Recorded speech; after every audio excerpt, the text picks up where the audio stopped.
from his studios in New York, it's time for Wake Up Call with Dan Tortora, where sports meets life.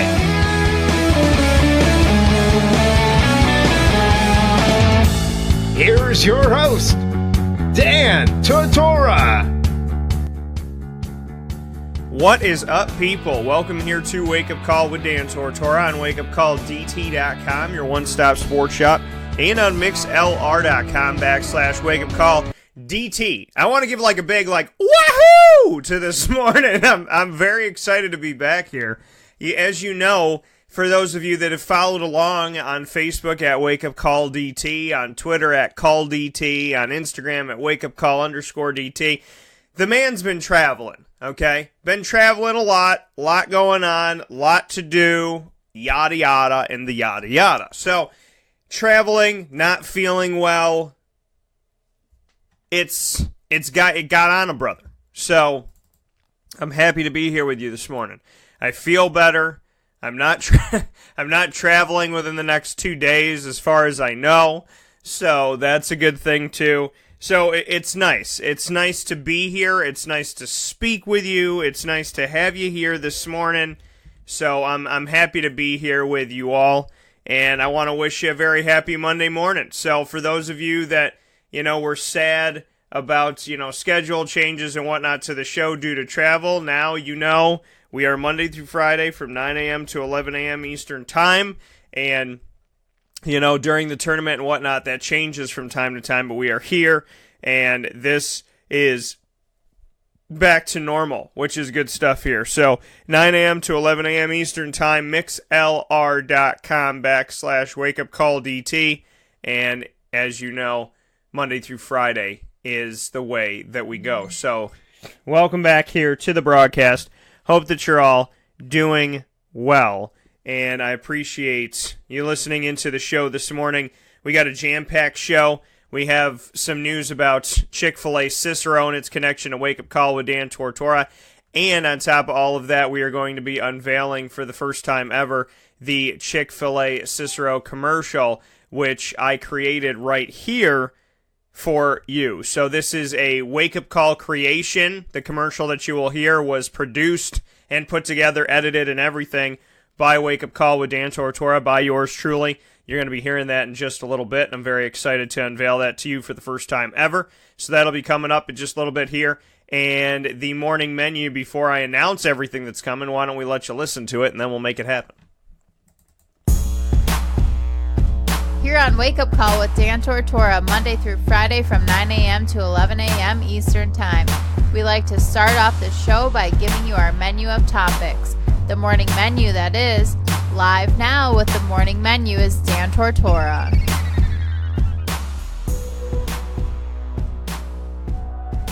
The morning menu right here on Wake Up Call with Dan Tortora. When you hear that sound, you know it's time to give you the list of topics for the day and what is coming up on the broadcast. So for today, Monday, March 26th, we have inside of the morning menu some fun stuff going on in today's show. So let's jump right into it and let you know what's popping on Wake Up Call with Dan Tortora. First and foremost, the NCAA Tournament's come down to 4. We will discuss the road to the Final Four coming up in just a moment here. We're going to start the show with that, and then I will read your responses to what you'll remember from this special Syracuse run in this NCAA Tournament live during Wake Up Call this morning. I asked you all to give your responses. We had a ton of responses from you, so I'm going to read them all off this morning and get into yours and my comments to that and whatnot. And then we will get in, before we round out today's show, with my one-on-one conversations with Howard Washington Jr., Oshae Brissett, Matt Moyer, Tyus Battle, Bourama Sidibe, Paschal Chukwu, and Marek Dolezaj, all following Syracuse's special run in this year's NCAA Tournament. So these are what they did, following what they did, what they did all the way through to Omaha. So this is the final locker room post the loss to Duke in the Sweet 16. So you're going to hear what the Syracuse Orange had to say to me. Like I said on today's broadcast in the second hour of the show, you will hear from Howard Washington Jr., Bourama Sidibe, Bourama Sidibe, and Marek Dolezaj, all coming up in just a little bit here, and not before I read your comments and your responses on Syracuse this morning. So make sure that you listen in for that. So that is what's coming up on today's show. Plenty of great things coming up this week. Very excited to have you here. Very excited to be back to the normal schedule. And very excited and honored and appreciative to God for giving me the opportunity to go on the road and get to do all the wonderful things I got to do. So, yeah, I'm tired. Yeah, there was moments where I didn't feel that great. No, I'm not at 100% right now. But I will tell you with utter certainty that I wouldn't change a thing, because God was great, God is great, and God will continue to be great.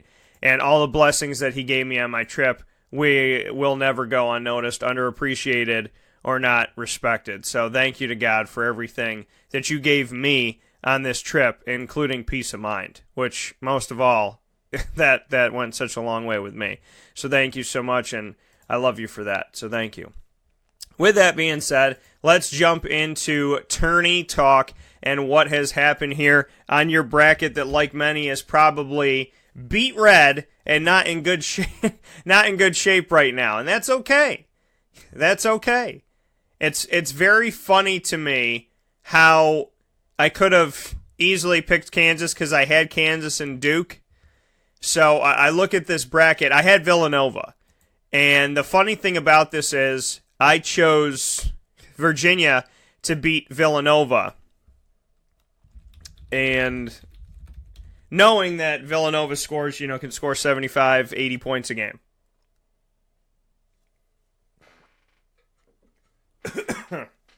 Pardon me. Choking on the show.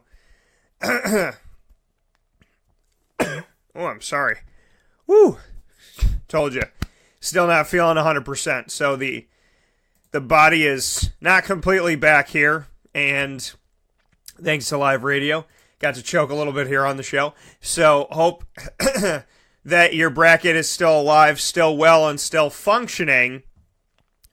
But the way that most brackets look right now, like I said, beat red and all kinds of crazy. And, Villanova, like at the beginning of the season, I got asked the question, who do I think could win the NCAA tournament? And I said, feet to the fire, if I had to pick anybody to win the tournament while the season was in full swing, I said Virginia and Villanova, in my opinion, are the two teams that are primed to win the NCAA tournament. And I picked Virginia and Villanova to go to the championship game. And I ended up picking Virginia over Villanova. Hindsight 2020, good chance that Villanova is going to make it to this championship. I think it's going to be Villanova and Loyola. I do. I'm not saying that Michigan's not good, but Loyola's on some type of a run right now that has been amazing. And, what Loyola has been able to do it defies your bracket. It defies, people's expectations and their thoughts. Some of you probably had no idea that there was a school named Loyola, or that there's multiple schools named Loyola, and then this is the one in Chicago. Or even where Loyola plays their conference games. It's one of those things where you look at these Loyola Chicago Ramblers from the Mountain Valley Conference, and how well did people know who they were before we even got into this tournament, but you know who they are now. And that's the craziness about this, is that this team, this Loyola Ramblers team, has been something special, and they ran through that South bracket, Virginia's bracket. Virginia is supposed to be the number one overall, number one seed. They get beat by UMBC, the 16 seed. A 16 seed had never beaten a 1. They were 0-135. Now they're 1-135. Buffalo beat Arizona in this. I had that happening. Nevada made a huge run. Loyola played up against Nevada in two big underdog stories, but Loyola the bigger one. And then Kansas State took down Kentucky. So, I mean, you look at this bracket, Cincinnati was a 2. They were supposed to get pretty far. Tennessee, good team out of the SEC this year, definitely brought themselves back up into the spotlight of the SEC. Kentucky, they're always supposed to be relevant. Virginia, number 1 overall seed, but the team that makes it out is number 11, Loyola Chicago, which I believe is the 4th time an 11 seed has advanced to the Final Four. And then in the West bracket, we look at Xavier, who I told you was the weakest number 1 seed. Turns out Virginia ended up being that way, but Xavier still lost to Florida State in the round of 32, so they only won a game. That was it. And I told you that. I said I really don't see them going that far. They won a game. Florida State got all the way to Michigan, and Michigan, the 3 seed in this, had some semblance of reality and were able to get to the Final Four. But we look at, Michigan, and they had to beat Houston by a point in the round of 32 to move on to the Sweet 16. They had to face Texas A&M, and they scored 99 points on Texas A&M, beat them by 27 points. 27 points. Michigan beat Texas A&M. After Texas A&M beat North Carolina, the defending champions, by 21 points. So it's very strange. You got Texas A&M annihilating North Carolina and then getting annihilated by Michigan. And then with Villanova, you look at Villanova, and Villanova wins their first game over Radford, the 16 seed, by 20+. They beat Alabama by 20+. They beat West Virginia by 12, so it gets a little bit closer in that game. And then they beat Texas Tech to move on to the Final Four. They beat Texas Tech, who had taken down Purdue, by almost 20 points in that game. So they've been the team that I expected them to be, get in the 70s or get in the 80s and just keep winning. They scored 87 in their first game, then 81, then 90, then 71 to get on to the Final Four. And then the Jayhawks, the number 1 seed of the Midwest. They beat Penn, who some people were nervous about in the beginning of this game. And then they took down Seton Hall in a very close matchup that they only won by 4 points. Then they took down a Clemson team in the Sweet 16 in Omaha, Nebraska, that pushed them to a 4-point game. Think about this, how Kansas won. Villanova's winning double digits. Kansas is beating Penn, coming back in that game from being down. They beat Seton Hall by 4. They beat Clemson by 4. And they beat Duke by 4 to get into the Final Four.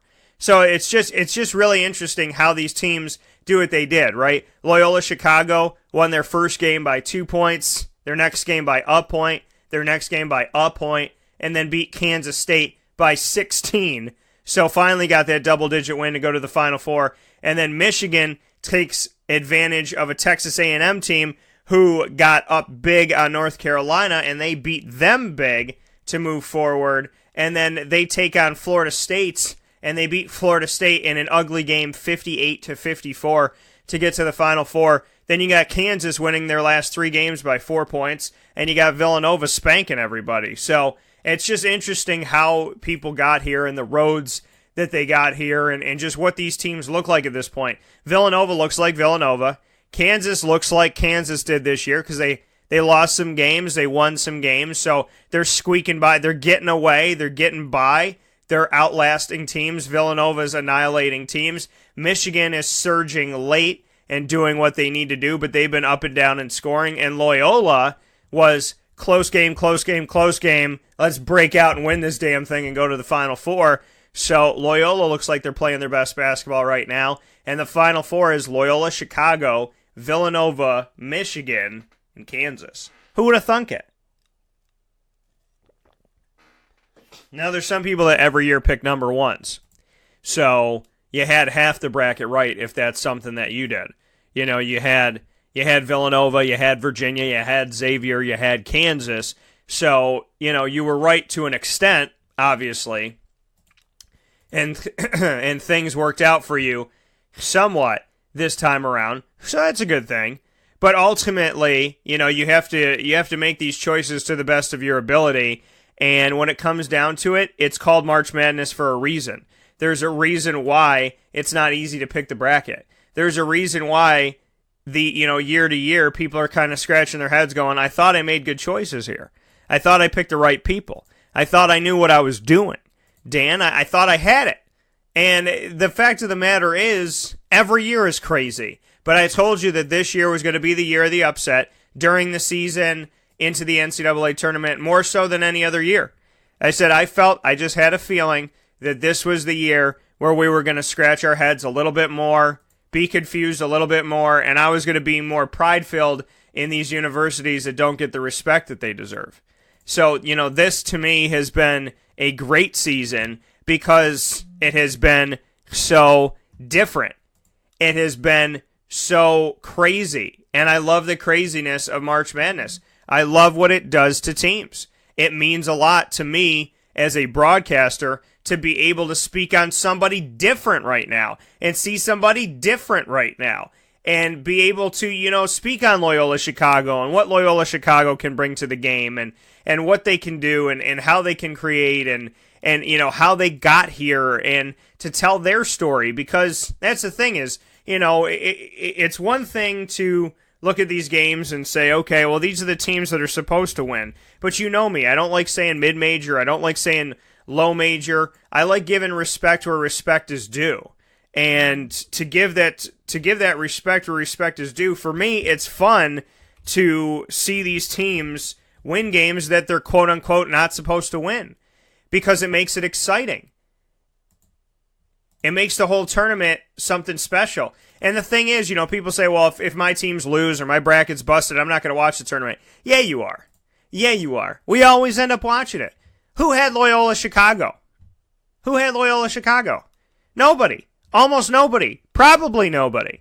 But they're there. And you're going to watch it. And you know what? You kind of want them to beat Michigan.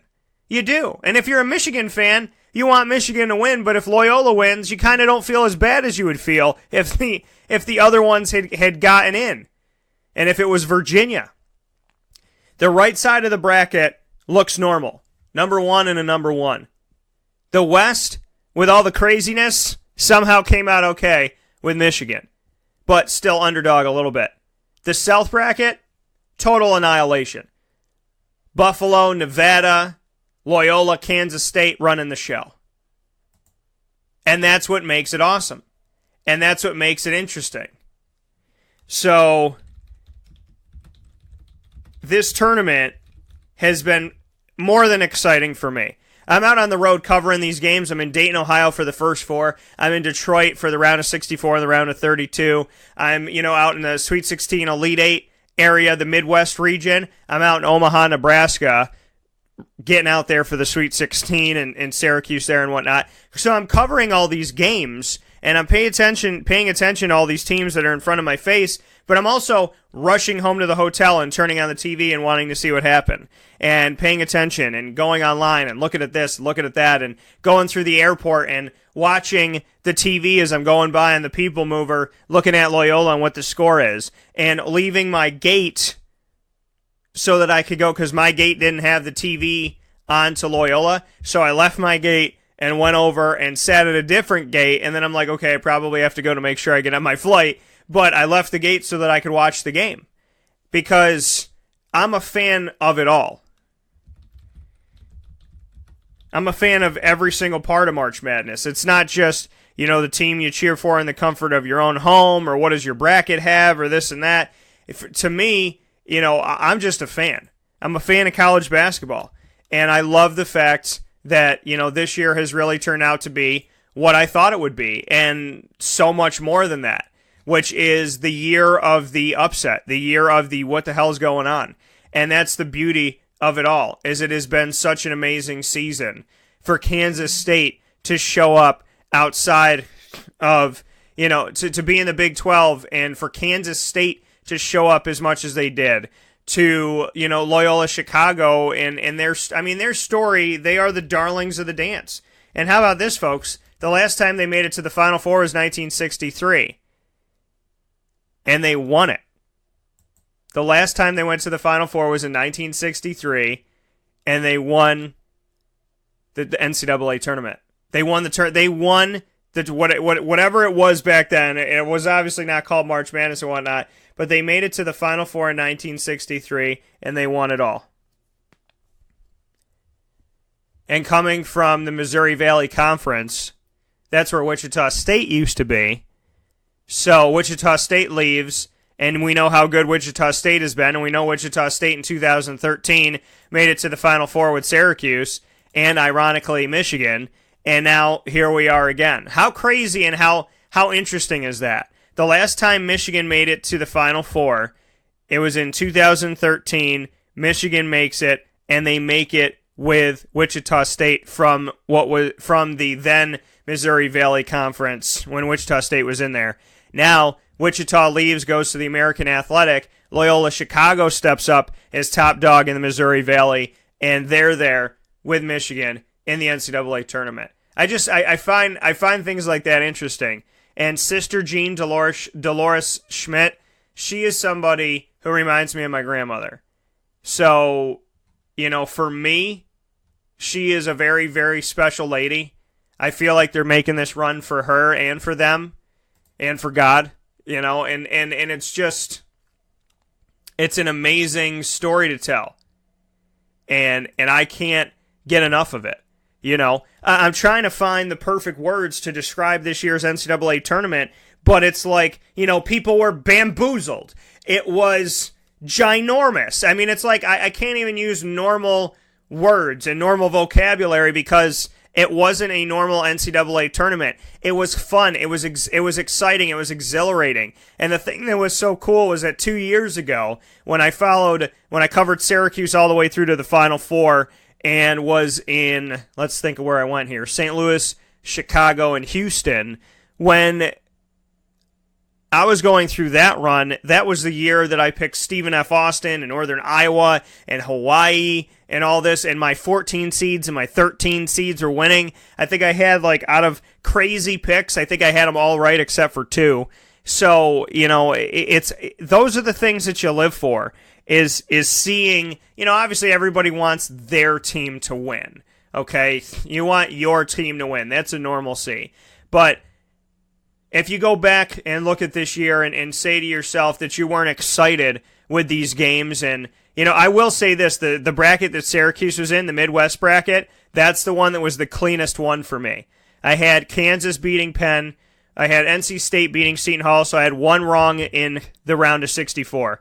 Kansas was right. Clemson over New Mexico State. Auburn over Charleston. Syracuse over TCU. Michigan State over Bucknell. Rhode Island over Oklahoma. Duke over Iona. Then in the next round, I had Kansas, Auburn, Michigan State, Duke, so I had 2 of those 4 right, and then Kansas and Duke, I had them both right. So my Midwest bracket was the cleanest bracket that I had. My, my other brackets were filled with green and red, not completely annihilated, but it's funny how Texas Tech, I wanted to pick St. Bonnie's. I thought Bonnie's would beat Florida and then maybe make a run, but I thought if they beat Florida, maybe that was going to be it. And Texas Tech, that pesky team, sitting there, and I said to myself, I should pick Texas. I shouldn't pick against Texas Tech. It's going to be hard if St. Bonnie's wins that game, which I thought they would against Florida, to beat Texas Tech. And Texas Tech, to their amazing run, which I think, I hope it doesn't go unnoticed this year, they beat Stephen F. Austin, who's played spoiler before. They beat Florida. Then they beat Purdue, and then they went on to play Villanova in the Elite Eight. It's kind of funny how, Villanova, there's just an expectation that they're going to make it to the championship game. So, because the last few years under Jay Wright, he is a fine wine because he has gotten more than better with time. And it's like, who did Villanova even play in the Elite Eight? Because we just automatically were like, Villanova's going to make it. They got to make it because Villanova, out of every team in here, is going to bring some normalcy. But that's the thing about it, is that Villanova has become a normalcy. Kansas has stayed in normalcy. Michigan, up and down. Loyola, not at all. And that's what I find so interesting is that the left side of our bracket, the South and the West, has been a head-scratcher, but the East and the Midwest turned out normal. Turned out relatively normal. You know, you had your Elite Eight with your 1 and your 2.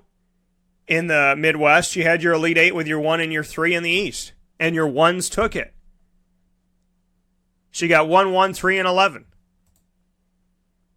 And isn't this an amazing, amazing tournament to where we got to right now? And in my opinion, I think Loyola is primed to do this thing. I think it's going to be Loyola and Villanova. I do. I think Loyola is going to the championship game. And, you know, if they go there, man, this is going to be a season. This is going to continue to be a season. And I can't wait. If you're not stoked about the Final Four, I want to buy a Final Four shirt right now. And I should have listened to myself with Villanova, but I think they're going to see Loyola Chicago on the other side of this thing, and it ain't going to be pretty. We'll take a step aside here on Wake Up Call for a fast break. We'll come back with more conversation on the NCAA Tournament, as now we finally know who our Final Four are going to be. This is a Wake Up Call Fast Break. Carvel DeWitt, it's what happy tastes like. Do you know why? Because we make ice cream. Creamy, rich, flavorful ice cream. Not yogurt or ice milk like some of our competitors. Ice cream. Fresh, by hand, daily. For the calorie conscious, we have something new for you. Our new Carvelite. Same great flavor, creaminess, and texture of our regular ice cream with only 35 calories an ounce. So whether you want an ice cream cake, flying saucer, dasher, carvalanche, hard or soft ice cream, we will satisfy your craving with our fresh, handmade regular or new Carvelite ice cream. Carvel DeWitt. It's what happy tastes like. Clothing that will change with you without you having to change. DreisigLady.com, DREISSIG Lady.com. With the Bamboo line Relax Fit clothing as well as the Athletic Fit clothing, DreisigLady.com is fit for any woman, any time of the day, anywhere. Whatever you're doing, whatever your day commands of you, command yourself to feel comfortable in Dreisig Lady Apparel. DREISSIG Lady.com. For all the women out there, feel good in what you're wearing. And don't feel like you have to constantly change throughout the day. Whether you're a stay-at-home mom, a business owner, going for a jog, going for a meeting, or just relaxing at home, DreisigLady.com is the right fit for you. DREISSIG Lady.com.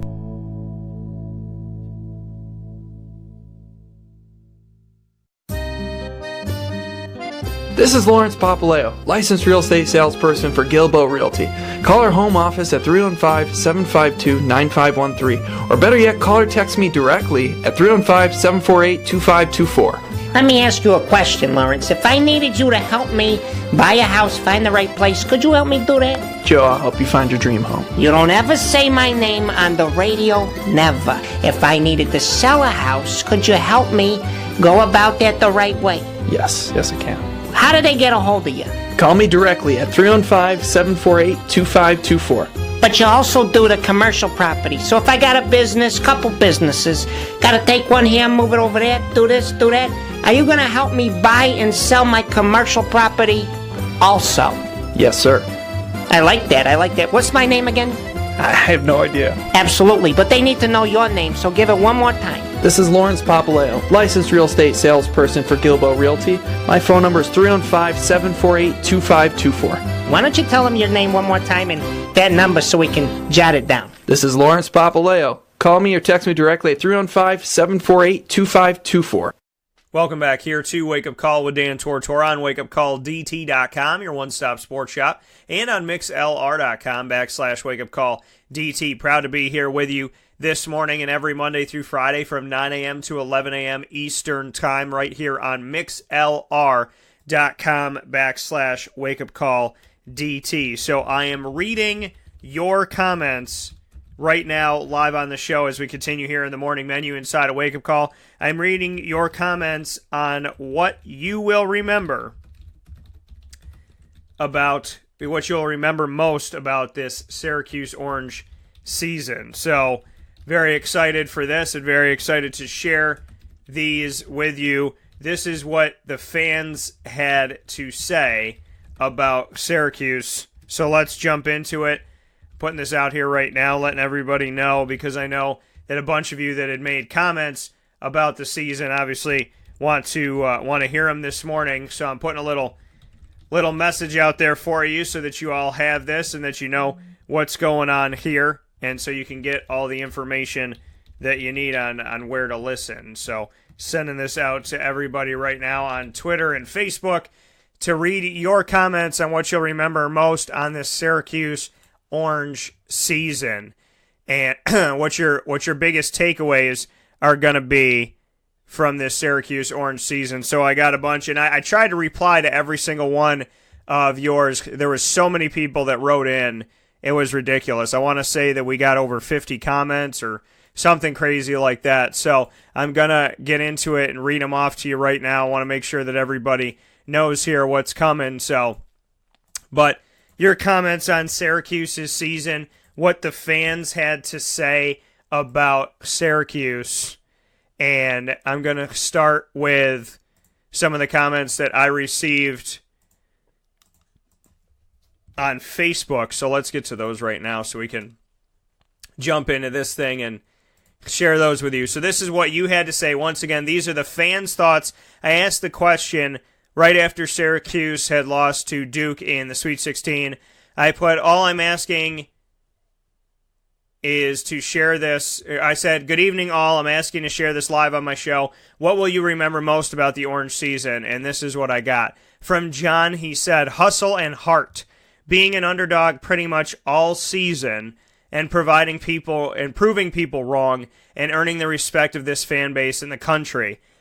And I wrote back to him, this fan base should know that this team will fight with them or without them, as it felt at times it was. They proved their worth to themselves, and hopefully those that turn their back on the Orange have learned a valuable lesson.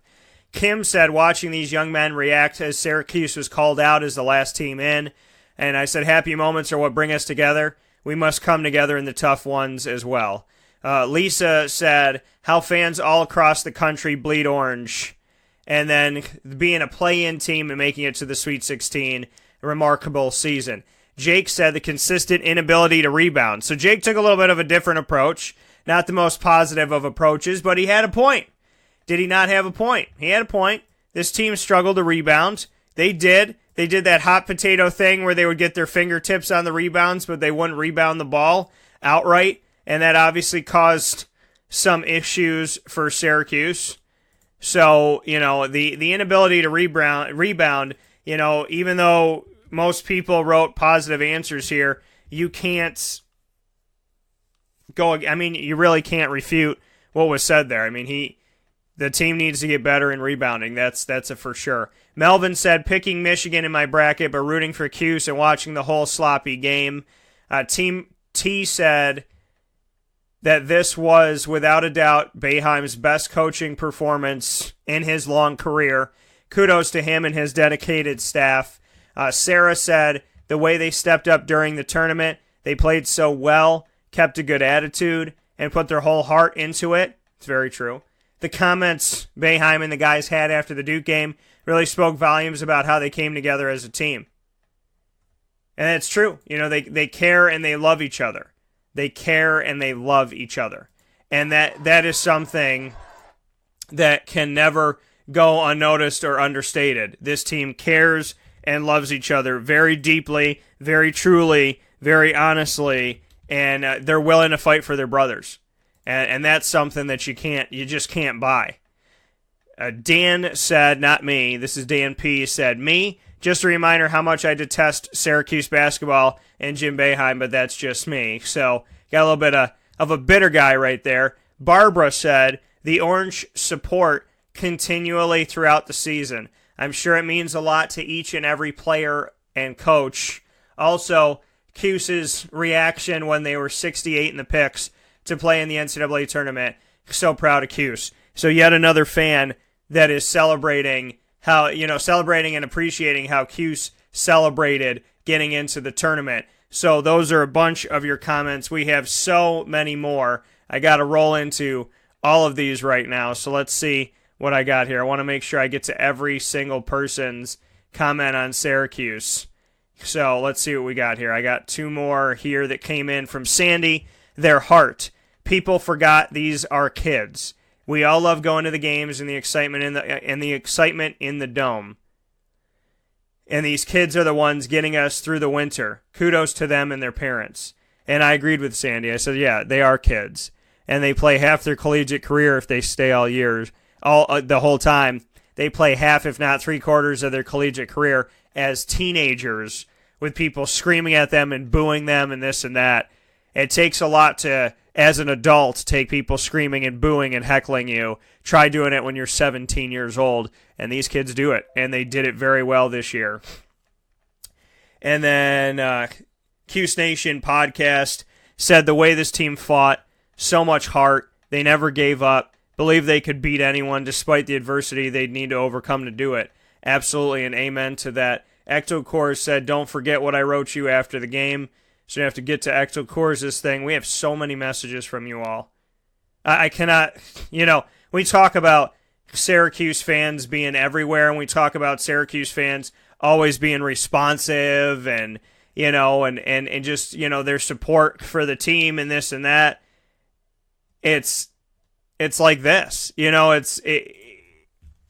I asked you to give me what you're going to remember most about this season, the outpouring, the responses that you gave were, so many to fill up a half an hour and probably then some, because we haven't even scratched the surface of what you all had written to me. I want to get to what Ecto Cores had to say here.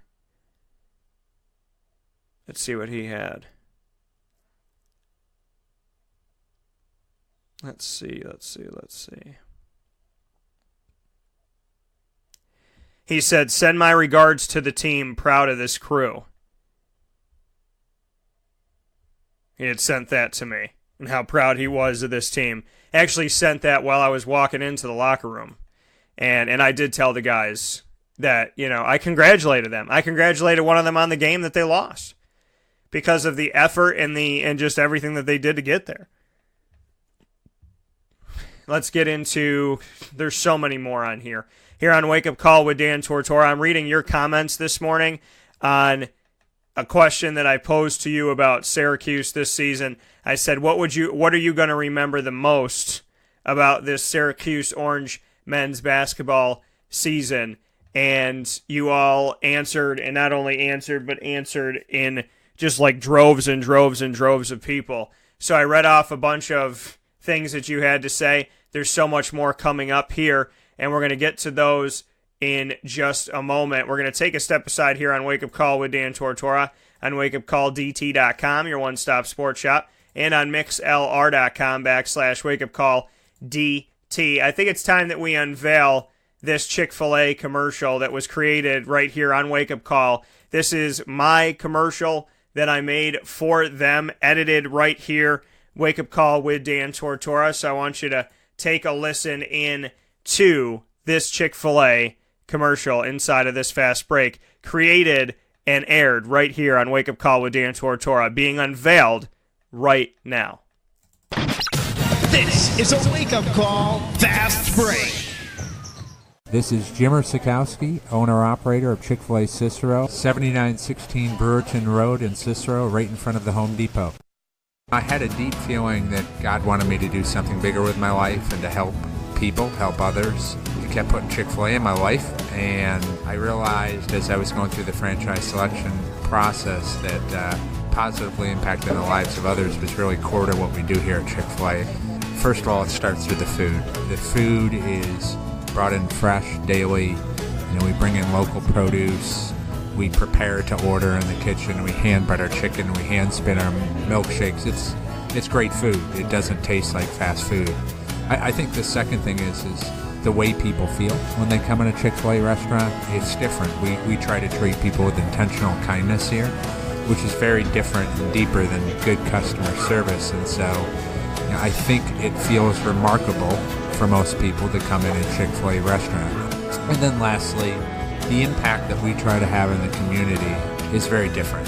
It's a big part of the expectation of every operator of a Chick-fil-A restaurant is that they're actively engaged in their community, they're a leader in the community, and they're making a difference. When they realize that what we're striving to do is to shine a little light in their life, that's a very, very different experience than you will have at any other quick service restaurant. And it's that remarkable experience that I think people will emotionally connect with.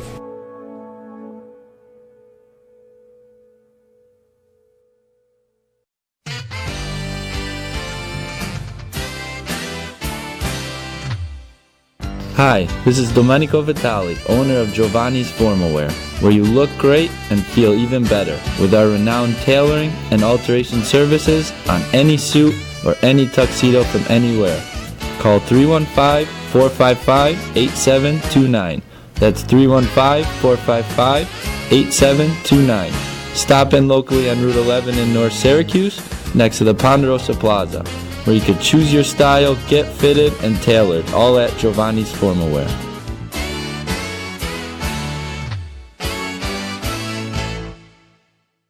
I'm George Townsend of Honda City with some good advice when buying a new car. The true cost of owning a new car is determined by the appraised value when you trade it. No vehicle appraises higher than a Honda. Next, look for low APRs and deep discounts. You also want low maintenance costs and great fuel economy. That's why my advice to you is to buy a new Honda. Looking pre-owned, visit our Honda Certified Used Car Center. Honda City, 7140 Henry Clay Boulevard, Liverpool, or HondaCity-CNY.com. It would be a pity if you don't shop at Honda City.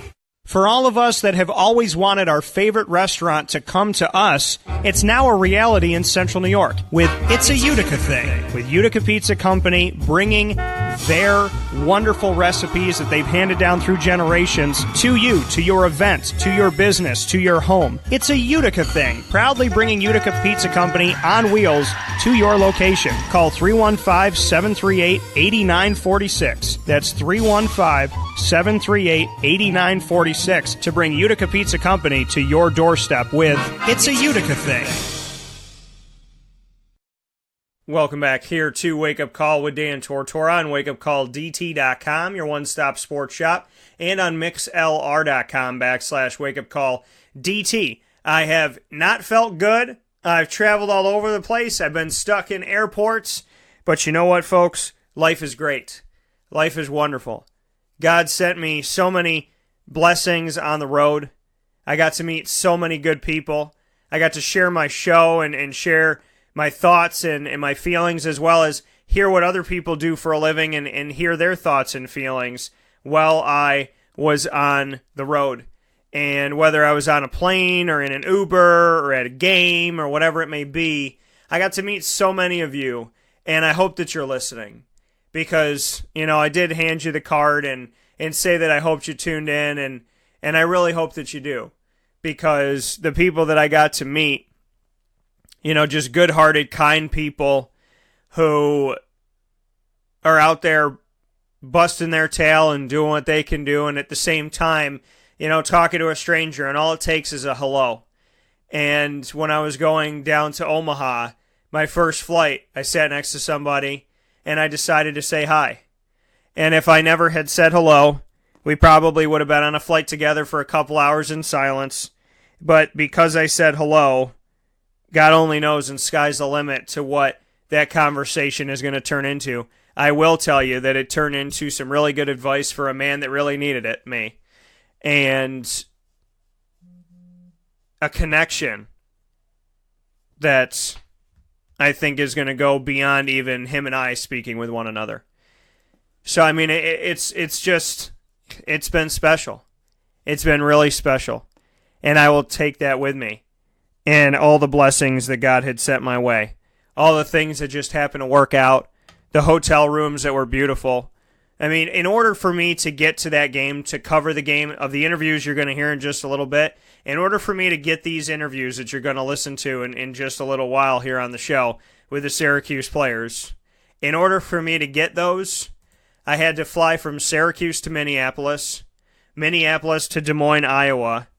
Then I took and rented a car and drove that 2 hours to Omaha, Nebraska. just so I could get to the game and be able to cover it.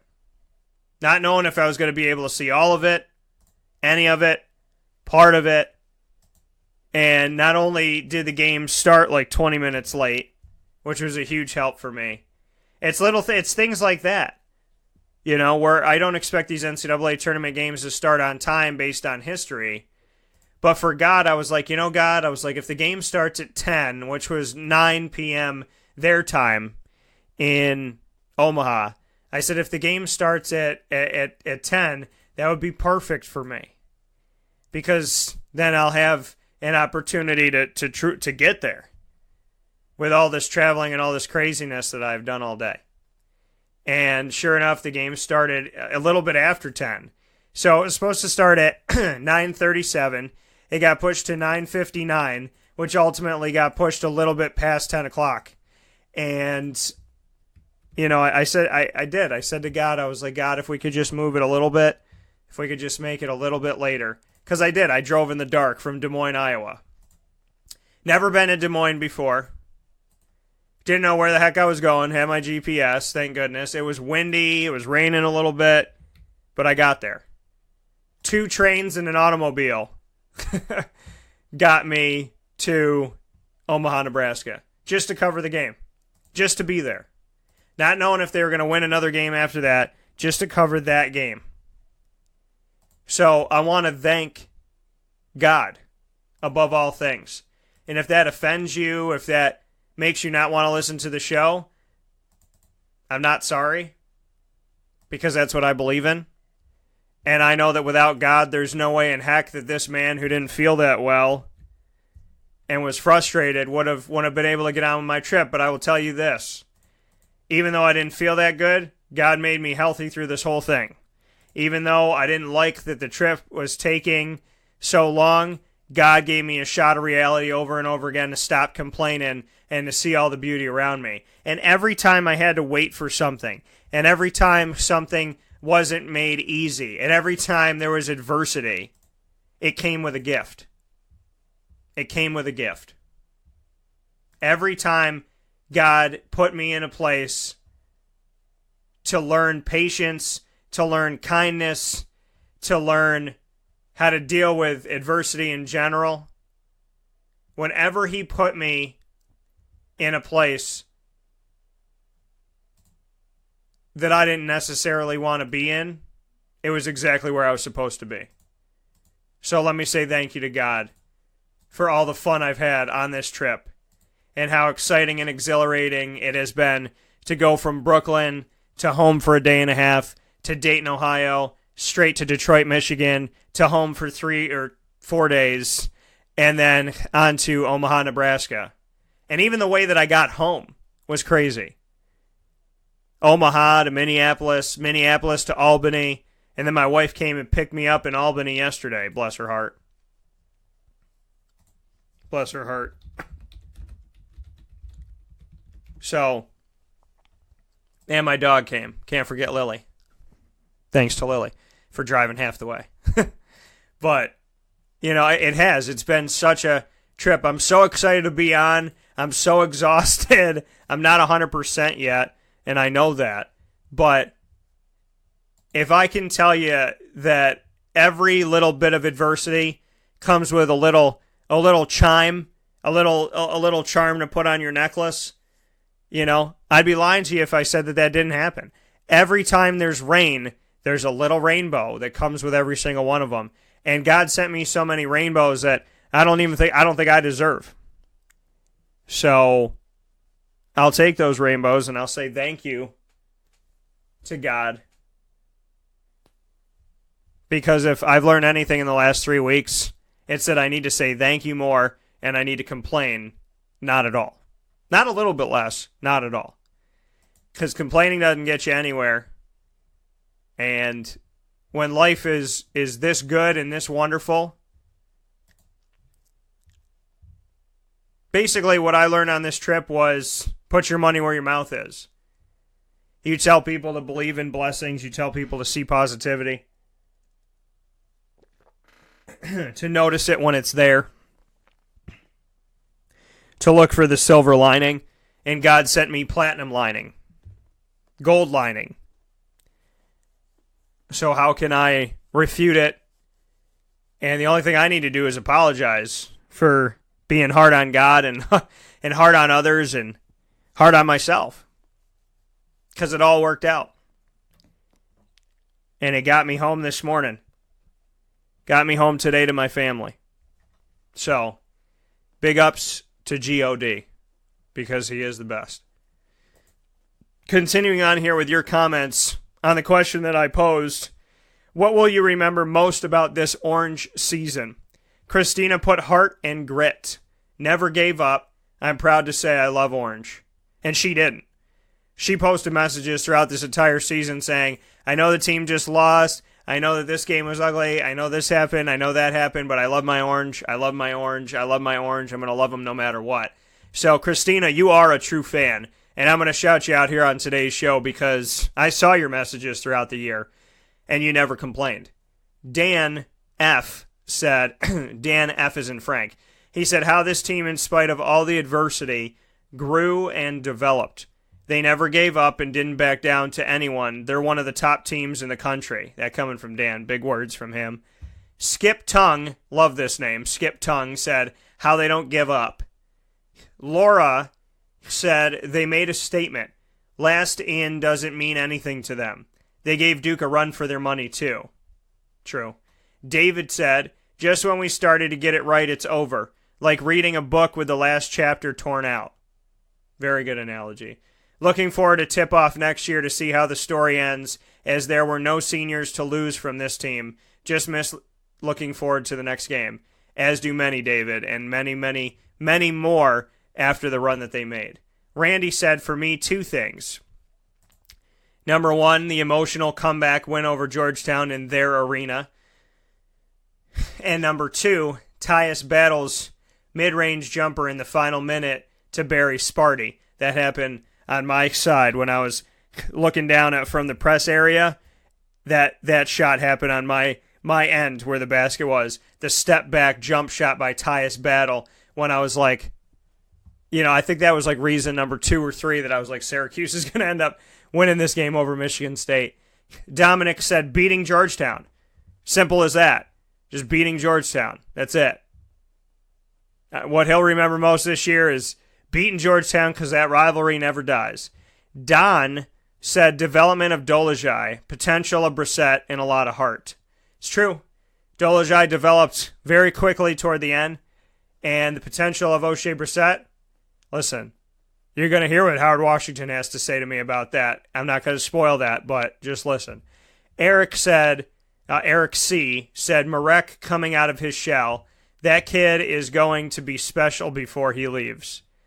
So he said that kid coming out of his shell for Marek Dolezaj, and he is going to be special. He's going to be special well before he leaves. Trista Lynn said, our first ever basketball game that we went to, it was the first for my daughter who is 13, and also for my father and myself. This season was amazing, so proud of these guys. She said, we went and saw Notre Dame, the Tar Heels, and last game was Clemson, where my father and daughter sat courtside, and myself and my little one sat in the family zone. Huge for Trista. This was the first experience for her daughter, her father, and for her to go to the game, so congratulations, and I'm happy that they had a great time. And she's got a really cool picture of her daughter on here, wearing Cuse underneath her eyelids. So that's, or on her eyelids, I should say, sir. Or underneath her eyes. Sorry, it's a Monday morning. Don Bond said, they never let me down. They didn't listen to anyone but the coach. True that. Amy Byrne, she said, the tourney run. Both our best games of the season, as painful as they were to live through. Hey, if it ain't cardiac Cuse, it ain't Cuse. Donald said, the progress of Marek. He said, I can't even think of someone to compare him to. One of the smartest freshmen I've seen in a long time. Amen to that. Don F. said, in the words of Marek, I'm so happy I could be a part of this team. I'm so very proud of this team. Tyus, Frank, Oshae, this team. We had 7 guys, 2 centers with 1 foot, Matt with 1 foot, and we won 3 games in the NCAA tournament, end quote. Very similar to what he said to me. They might actually be my quote. I don't know. We're gonna have to see what it was. Kim said, every year round, every March, I love to hear all the haters of Syracuse in our 2-3 zone, and then we win. Bubba said, Bubba's one of my longest standing listeners, Bubba from Kentucky, Bubba from in the heart of Louisville and Wildcat land. He said the development of Marek, number 21, he put a smile on my face. I see big things for him in the near future. Dan said first half points. It's Dan C. He said, that's what he'll remember the most is at Syracuse, something about their first half points, I guess. I asked him to elaborate. He hasn't elaborated as of yet on that, so we'll wait and see what he meant about that. Maybe that Syracuse struggled in the first half, or maybe that was all that they did. We'll have to see what he means by that in just a little bit here. And then we have Jackie said making the tourney and their will to win. Dottie said how much they improved. Loved Battle and Brissett, and Marek came through in the last few games. Larissa, who's been a long-standing supporter of the show, she put, this team has heart and fought hard each game and persevered to make it to the Sweet 16. This season and team was amazing. I bleed orange. Daniel W. A lot of Daniels out there. A lot of people that name their children correctly. So, Daniel W. said, me being a knucklehead and saying they won't make the NIT, well, at least you can admit that you were wrong and that you can have some positivity coming out of it, Daniel. Sometimes going against them is the best thing because you go against them and they happen to win. Ann said, I'm not saying don't support your team. I'm just saying sometimes it's funny how the world works that you say, I don't think we're going anywhere, and then you get this amazing gift. Ann said, an awesome team that gave us exciting games right down to the final game. They improved as the season came to a close. ! Thank you. With all caps for thank you. Deirdre said, hope.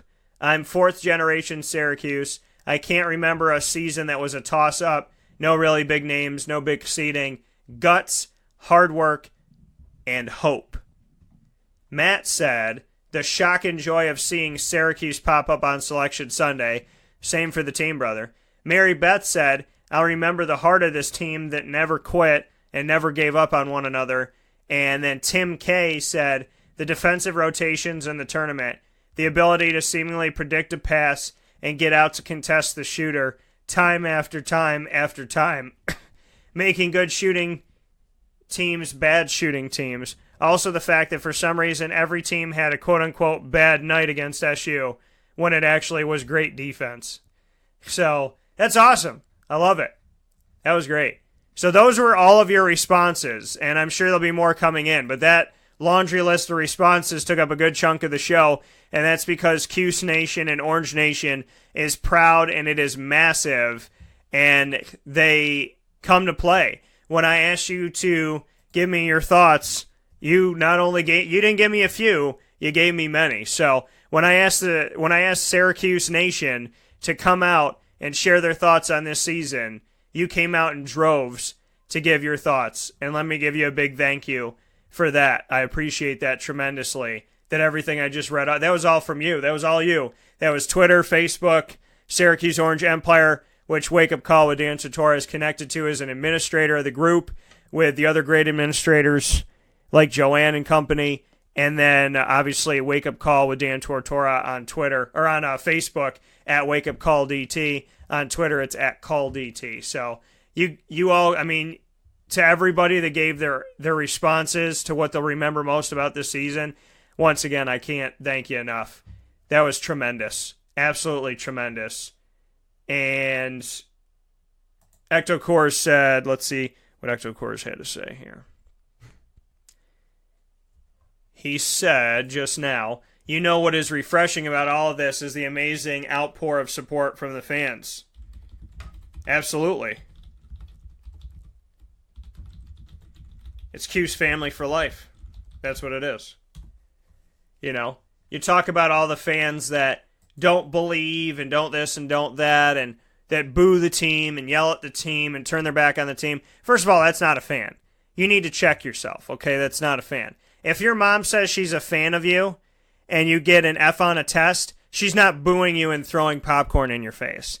If your mom says she's a fan of you and you go out to sing and you have hecklers and she's one of them, she's not a fan of you.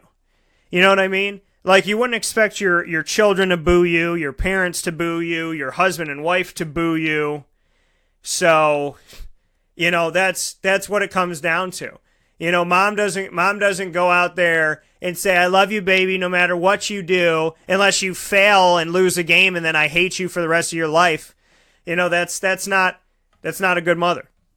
So why as a fan do you think it's okay? You know what I mean? Like, we, in our normal personal lives, don't expect our children, our parents, our grandparents, our spouses, our significant others, our animals to boo us and bark at us and hiss at us and whatever at us. We don't expect that because that's not what family does. That's not what support does.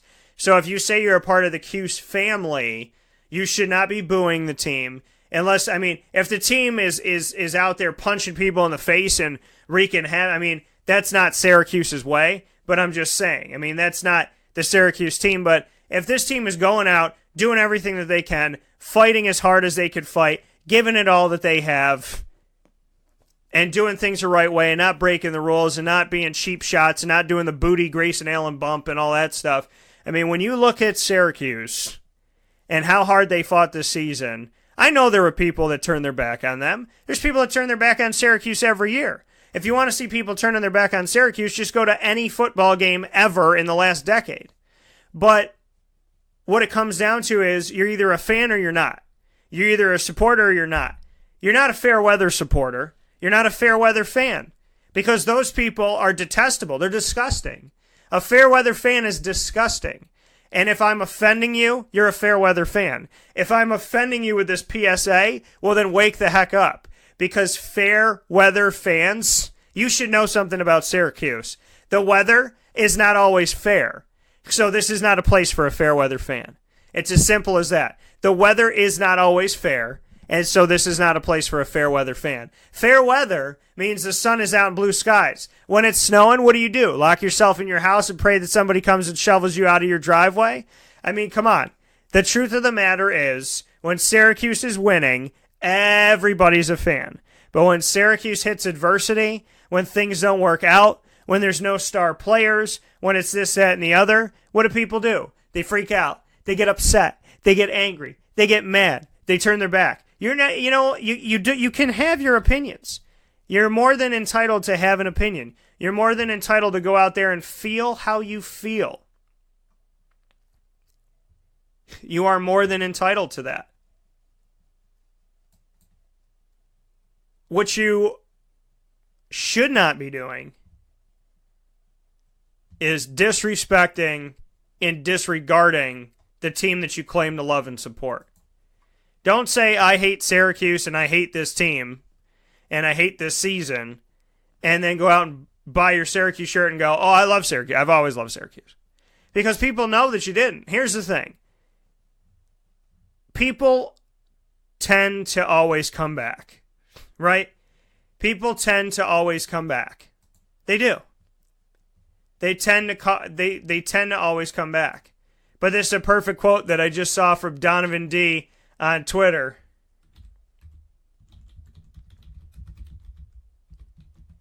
He said, stop allowing people with bad energy and vibes taint your life.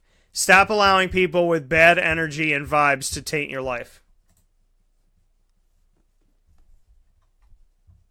Stop allowing people with bad energy and vibes to taint your life.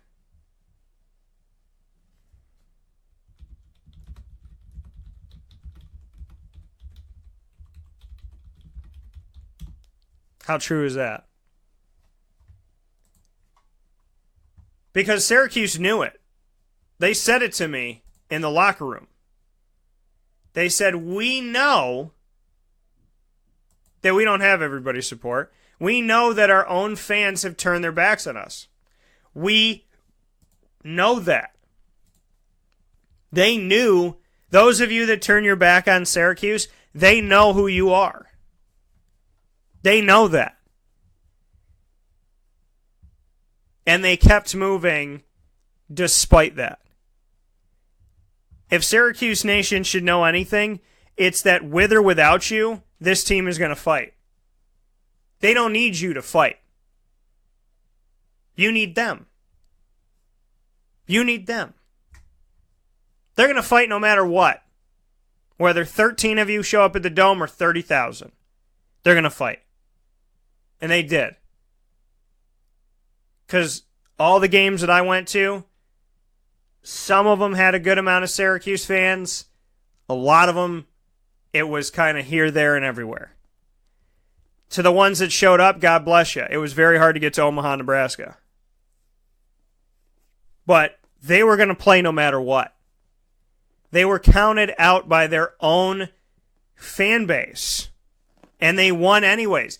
They won and gave you something to celebrate about, even if you turned your back on them. They're that person that mom says, don't screw up this relationship. Because I like them. Mom takes you aside at dinner and says, don't mess it up with this boy, huh? Because I like him. That's what this team is. Whether they had support or not, they supported each other. In the trenches, they love each other, they support each other. Out of the trenches, they love each other, and they support each other. So it would behoove you, if you own Syracuse apparel and or call yourself a Syracuse fan, to know that this is not a wagon to get on. But yet, Syracuse isn't on a train, they're not on a plane, they're not in a car, they're not in a wagon. They're walking this thing. They're running this thing. Blood, sweat, and tears. This is like walking through Egypt sometimes, it feels like. But that's what they do. And to the people that stuck by them and love them, this is your win too. And this season wasn't a loss. To lose 69-65 to Duke, that wasn't a loss. That's the first thing I felt when they came out of this game. I took a step back and I went, they ended this respectfully. They came out of this respectfully. They did. Syracuse lost this game with dignity. They lost to Duke, but did that really special thing that a team does sometimes, where even in a loss, they gather so much respect and appreciation. I think that they earn more respect this season than in past seasons where they were expected to be so good. So watch out, because Cuse is coming. We'll take a step aside for a fast break, and speaking of Cuse coming, you're going to hear from the Orange in just a moment. This is a wake-up call, fast break. This is Jimmer Sikowski, owner-operator of Chick-fil-A Cicero, 7916 Brewerton Road in Cicero, right in front of the Home Depot. I had a deep feeling that God wanted me to do something bigger with my life and to help people, help others. He kept putting Chick-fil-A in my life, and I realized as I was going through the franchise selection process that positively impacting the lives of others was really core to what we do here at Chick-fil-A. First of all, it starts with the food. The food is brought in fresh daily. We bring in local produce. We prepare to order in the kitchen. We hand bread our chicken. We hand spin our milkshakes. It's great food. It doesn't taste like fast food. I think the second thing is the way people feel when they come in a Chick-fil-A restaurant. It's different. We try to treat people with intentional kindness here, which is very different and deeper than good customer service. And so I think it feels remarkable for most people to come in a Chick-fil-A restaurant. And then lastly, the impact that we try to have in the community is very different. It's a big part of the expectation of every operator of a Chick-fil-A restaurant is that they're actively engaged in their community, they're a leader in the community, and they're making a difference. When they realize that what we're striving to do is to shine a little light in their life. That's a very, very different experience than you will have in any other quick service restaurant, and it's that remarkable experience that I think people will emotionally connect with.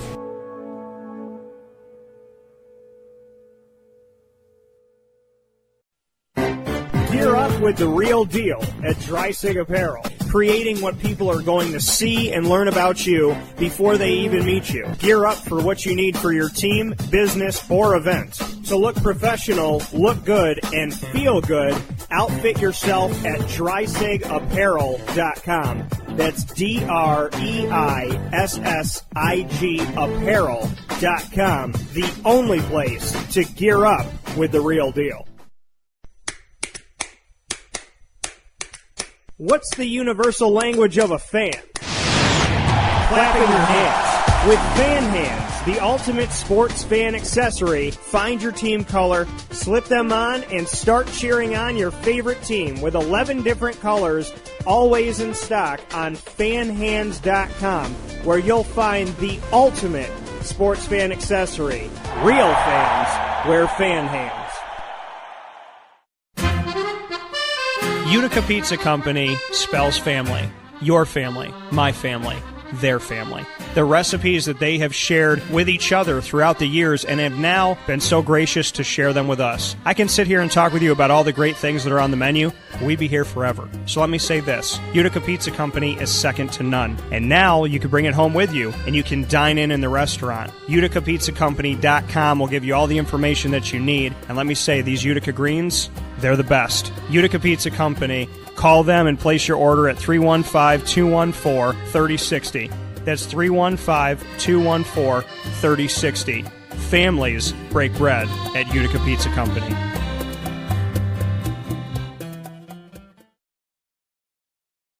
Welcome back here to Wake Up Call with Dan Tortora on wakeupcalldt.com, your one-stop sports shop, and on mixlr.com/wakeupcalldt. Hope you're doing well this morning on Monday, March 26th.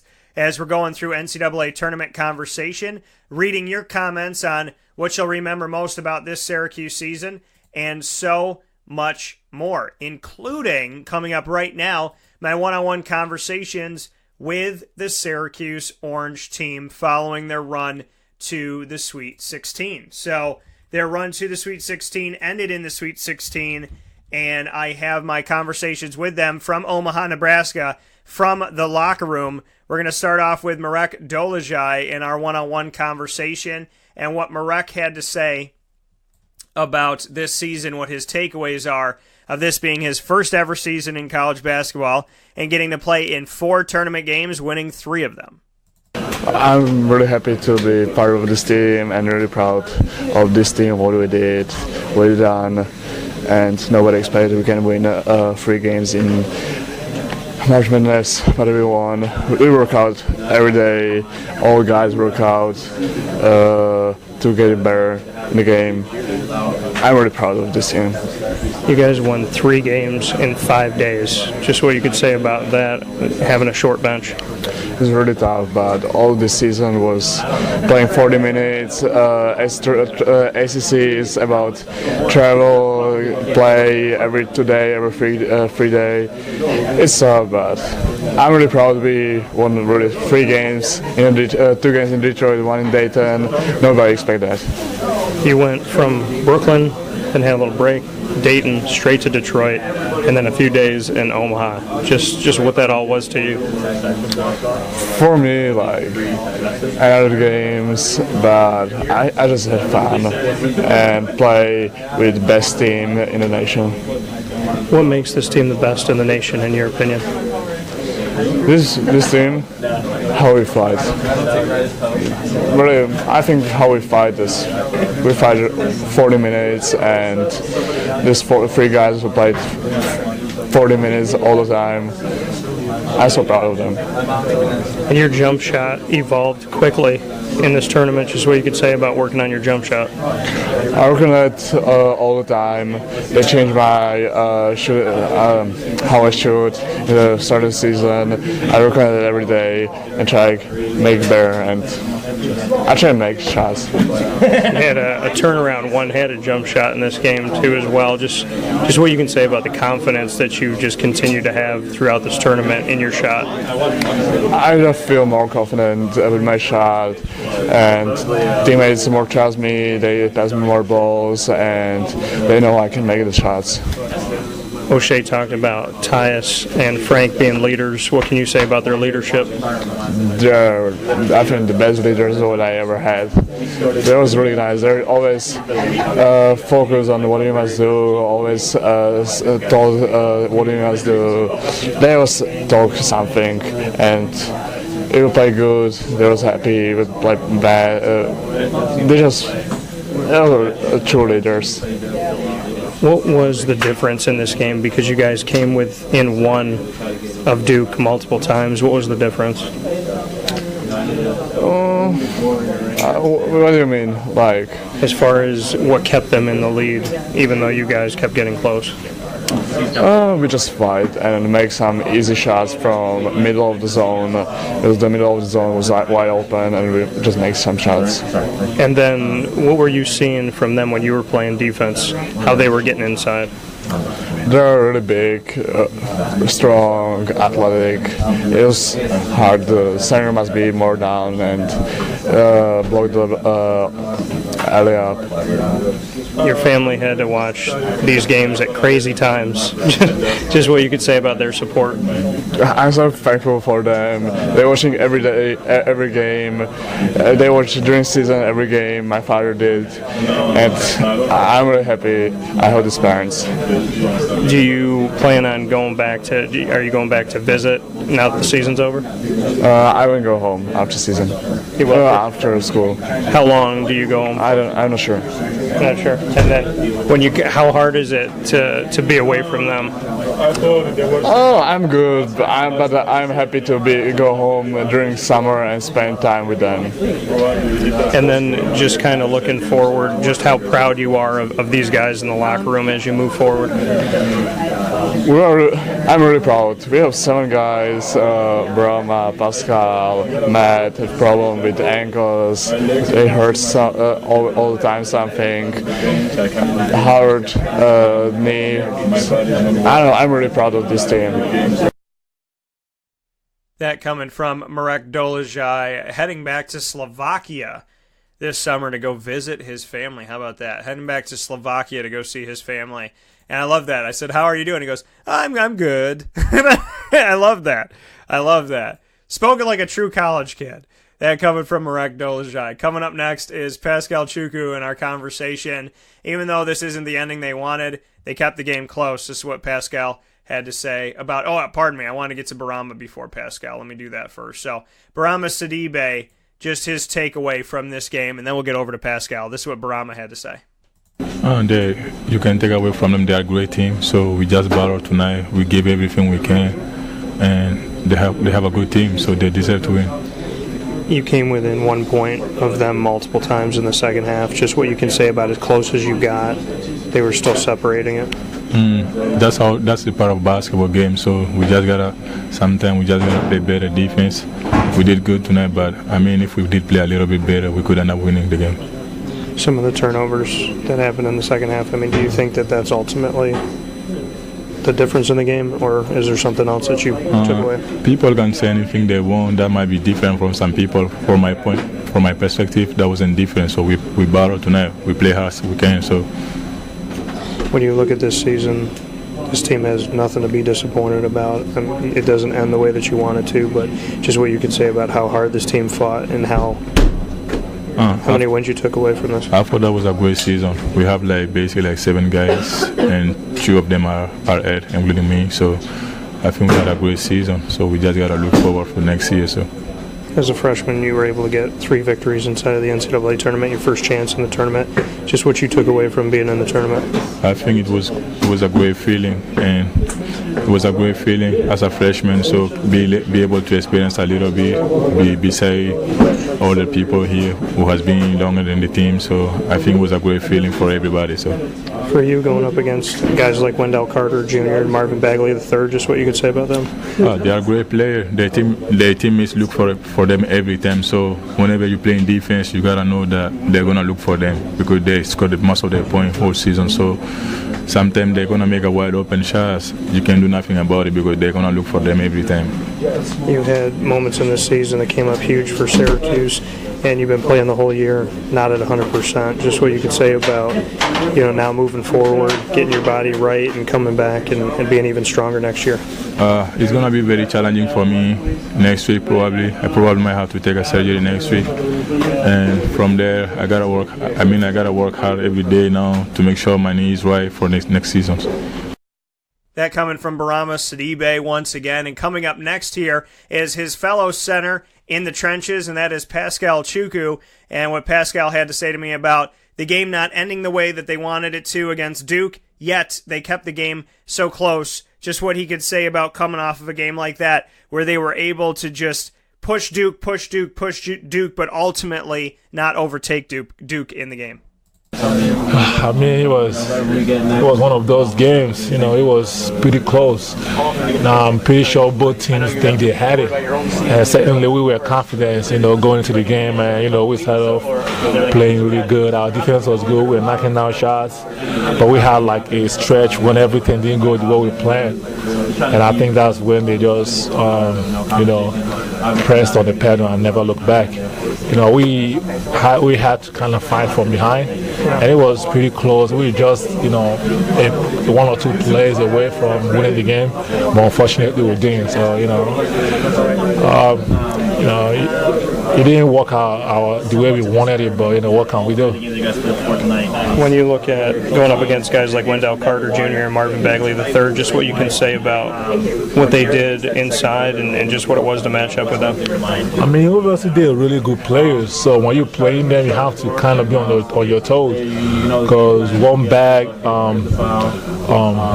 mistake, they might take advantage of it. They took advantage of it a couple of times tonight, and that's like what I'm saying. Like when you play guys like that, you have to be really vigilant and try to eliminate all those little mistakes, because those kind of mistakes might cost you a game. And we played a pretty good defense, but a couple of times that they had a good offense going, and they were able to get a couple layups and knock down shots.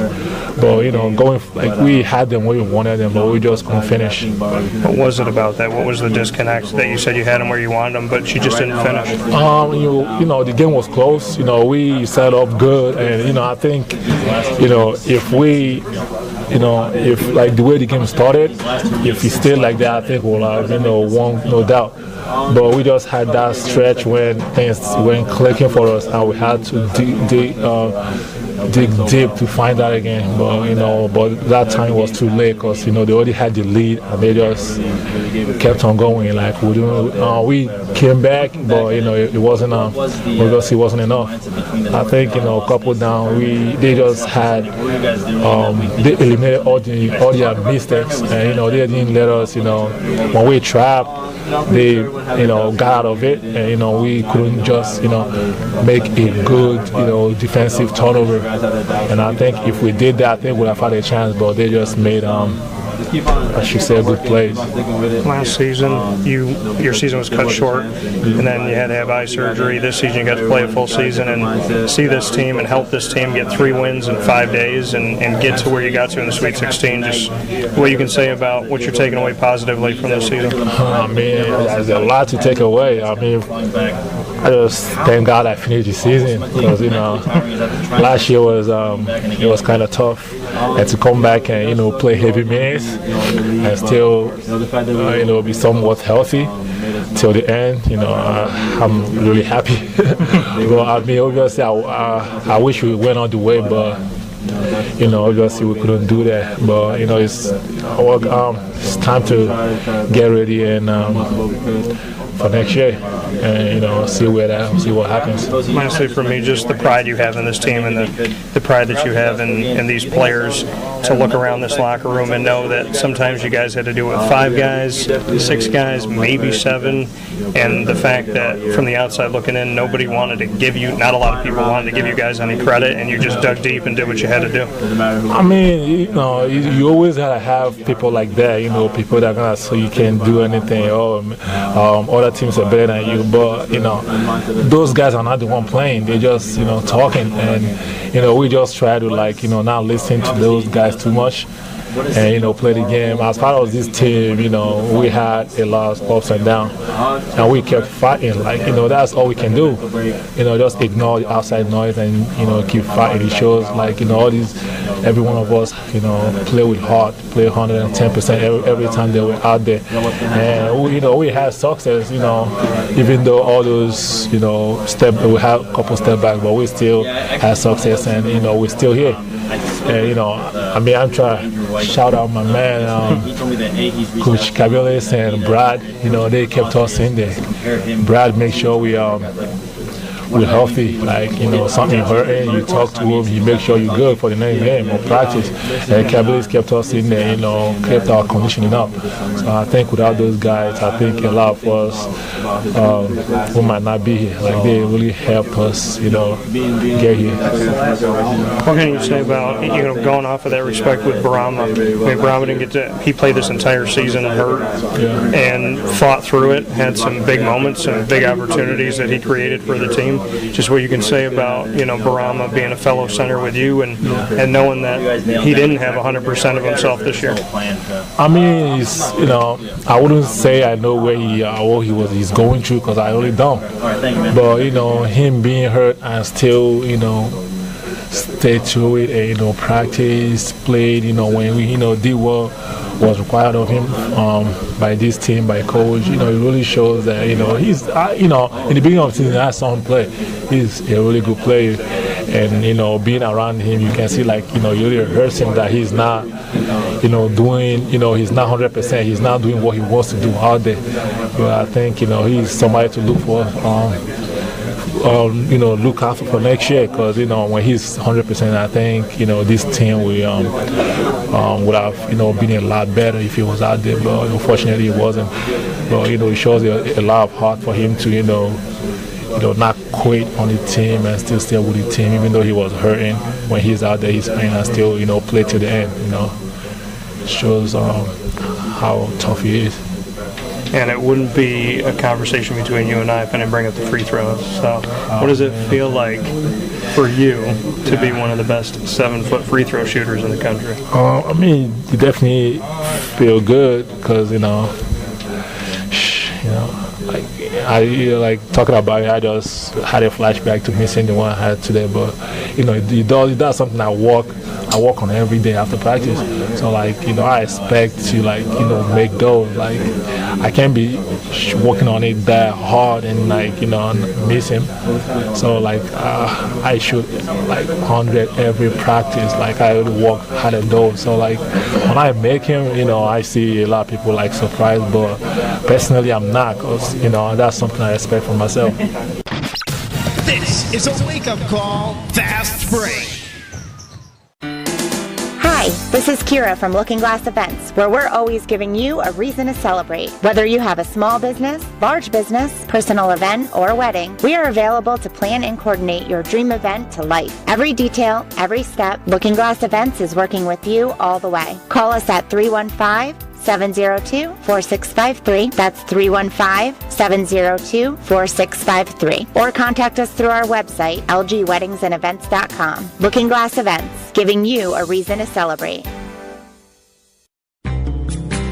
The Penn and Trophy Center on 111 East Willow Street in Syracuse, New York, has been making memories for Central New York for over 60 years. It has the trophies for your teams, and when you walk in there, it's so much more than just that. When you walk into the Penn and Trophy Center, you are immersed in the reality that anything can be customized, anything can be engraved, whether it's for your anniversary, your wedding, your bar mitzvah, your birthday party, whatever you want to do with that memory, that watch from Grandpa, or that bracelet from Mom, or that wedding wedding ring that's been passed down through your family. If you want to get something engraved with a memory to last a lifetime, the Pen and Trophy Center, 111 East Willow Street in Syracuse, New York, where memories are made and where memories last a lifetime.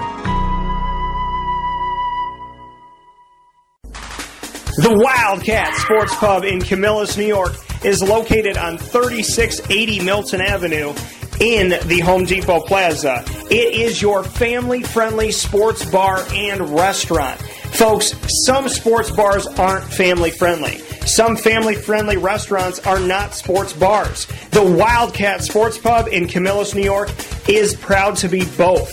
It is that marriage that you've been looking for years. The Wildcat Sports Pub is your home base for your sports bar and restaurant needs, games for the kids, indoor and outdoor activities, and enough things on the menu to come back every single week and get to try something new.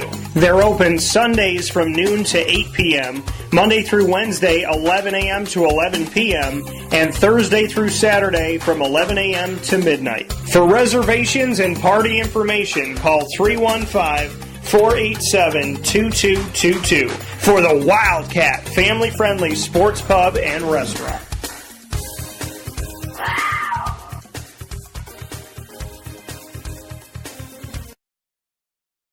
Welcome back here to Wake Up Call with Dan Tortora on wakeupcalldt.com, your one-stop sports shop, and on mixlr.com/wakeupcalldt. Hearing from the Syracuse Orange in my one-on-one conversations with the team from Omaha in the locker room following their final game of the NCAA Tournament this year inside of the Sweet 16, which ended 69-65 against the ACC rival Duke Blue Devils, but nothing to hang their heads about by any stretch of the imagination, nor should any fan of Syracuse be hanging their heads after watching the way that this team played this season, especially playing their best basketball down the stretch. You heard from Bourama Sidibe, Marek Dolezaj, as well as Paschal Chukwu, and it is now time to hear plenty more interviews from the Syracuse Orange. Got a bunch more here for you in my one-on-one conversations with the team from the locker room. Next up is Tyus Battle on the accomplishments and the pride that he has in this team this year, despite the final loss. I mean, it's been an amazing run. I mean, people counted us out before the season even started. So just to make this tournament run and make it to the Sweet 16 and have a pretty hard road to the Final Four and to the championship. These guys did an amazing job. When you look at Oshae was talking about how your leadership and Frank's leadership meant the world to him and is going to make him a good leader on this team next year. Just what you can say about that. I mean, Oshae has grown so much just from the summer to now. I mean, he's put in a lot of hard work, especially with Coach Red. Throughout the season, there's always ups and downs, especially for a freshman. I went through it, so just to see him in a tournament averaging 18 and 10, it's amazing to see. 3 wins in 5 days, and you're one of the guys playing 40 minutes. Just what you can say about looking back on that. The season didn't end the way that you wanted it to, but this team got to the Sweet 16. I mean, it's amazing. I mean, the 3 of us playing 40 minutes. We pretty much only play 7 guys. We've been through injuries throughout the whole entire season. So for these guys to fight through the injuries and the ups and downs, it's amazing.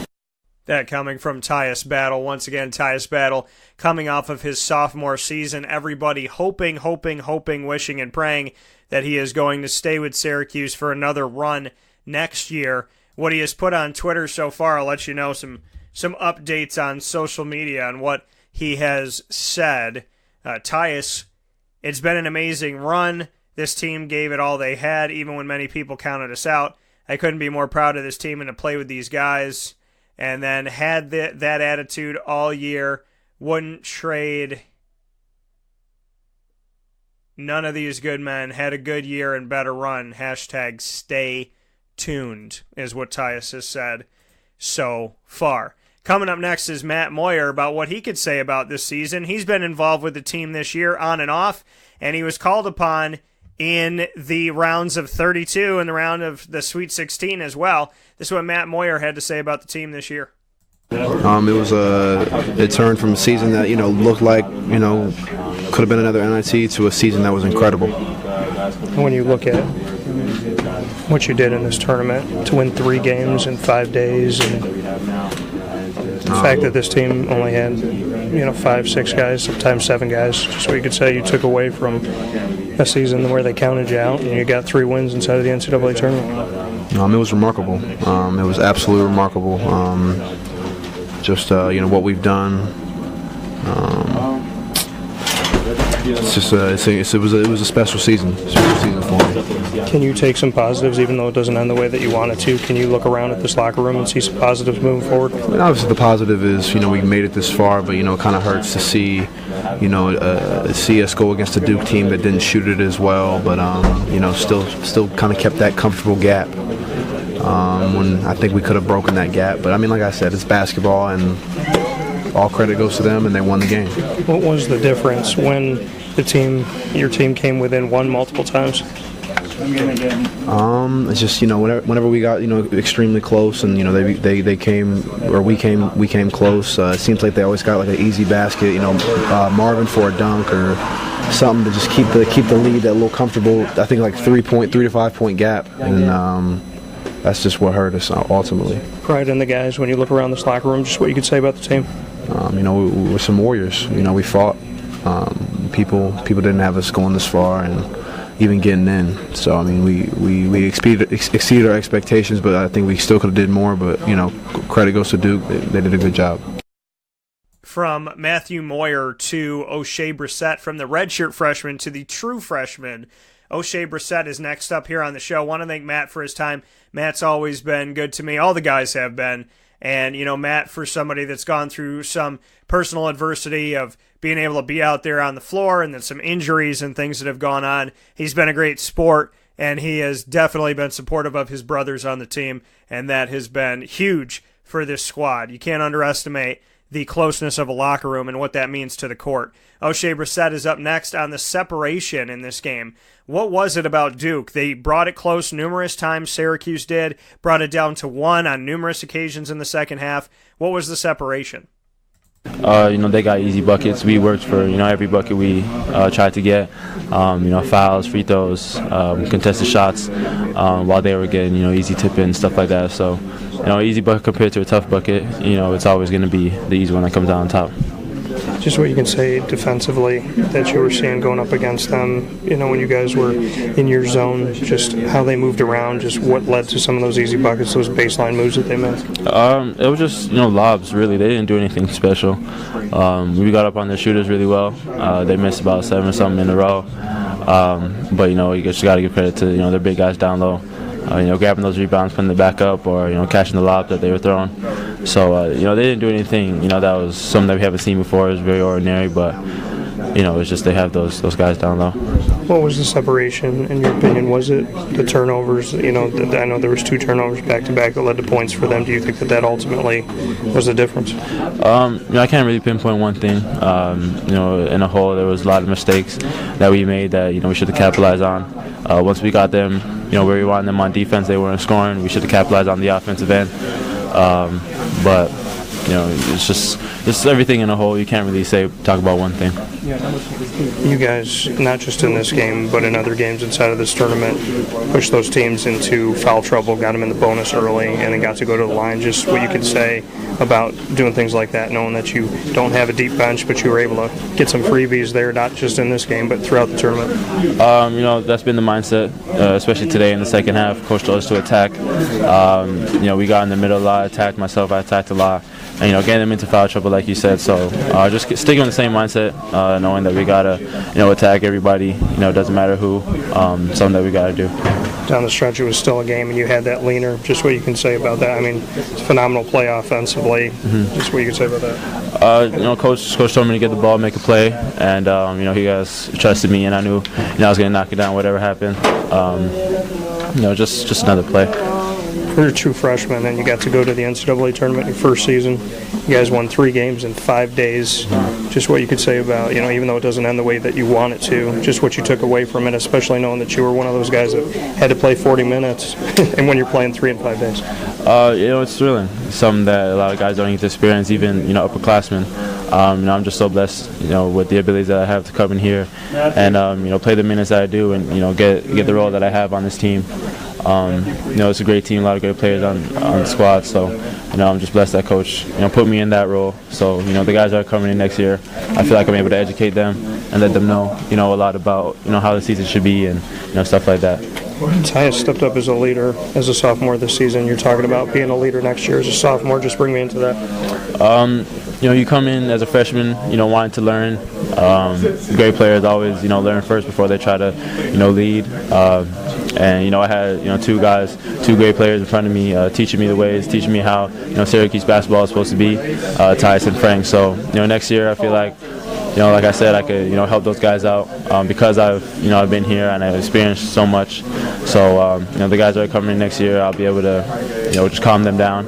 Because I know, as a freshman coming in, there's a lot of pressure, especially those guys there, top-ranked players. So there's going to be a lot of pressure on them to do well. But, I feel like I'll be able to, help them and, just settle them down a little bit so the game comes easy. Lastly for me, just what you could say about the biggest pieces of knowledge that you learned that you've taken away from Frank and Tyus at this point? Just attack everybody. Those guys, they have the scoring mindset, and, that's something that I'm really trying to get.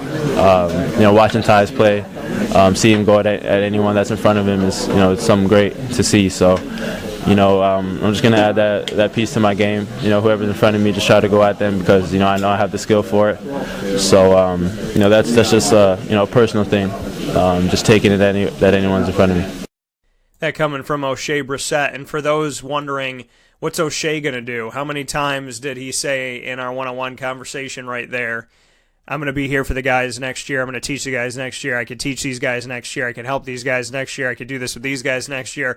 I can calm them down next year with this, this, and this.